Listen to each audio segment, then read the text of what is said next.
بسم اللہ الرحمن الرحیم۔ السلام علیکم، ویلکم ٹو اسلامک ایو info YouTube channel. You are watching my channel. تو آج میں اپنے پیارے پیارے بہن بھائیوں کے لیے بہت ہی آسان اور پیارا وظیفہ لے کر آئی ہوں۔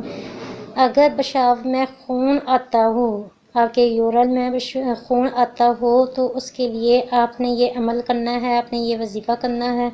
اللہ تعالیٰ کے فضل و کرم سے کوئی بھی مسئلہ ہو مثانے کا یا گردے کا یا پتھری کی وجہ سے یا گرم تاثیر والی چیزیں کھانے کی وجہ سے یا پھر گرمی کی وجہ سے یا لال مرچ کا زیادہ استعمال ہو، اس وجہ سے کسی بھی مسئلے سے آپ کے پیشاب میں خون آتا ہو، تو آپ کا یہ مسئلہ بہت جلد ٹھیک ہو جائے گا۔ تو آپ لوگوں کو میں یہ وظیفہ بتانے سے پہلے آپ لوگوں سے ریکویسٹ کروں گی کہ میرے اسلامک ایو انفو یوٹیوب چینل کو سبسکرائب کریں، ویڈیو کو آگے سے آگے اپنے فرینڈز، ریلیٹیوز اور فیملی ممبر میں ضرور شیئر کرتے رہا کریں، تاکہ کوئی نہ کوئی اس پر عمل کرتا رہے، آپ کے لیے میرے لیے صدقہ جاریہ بنا رہے۔ تو ٹائم ویسٹ کیے بنا آئیے اب ہم اپنے وظیفے کی طرف بڑھتے ہیں۔ بسم اللہ الرحمن الرحیم۔ هو اللہ خالق باری مصور له الاسماء الحسنى یسبح له ما فی السماوات والارض وهو العزیز الحکیم۔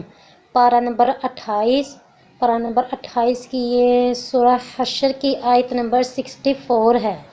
کبھی مثانے یا گردے میں پتھری کے سبب یا گرم تاثیر والی چیزوں کی کثرت استعمال سے پیشاب میں خون آنے لگتا ہے۔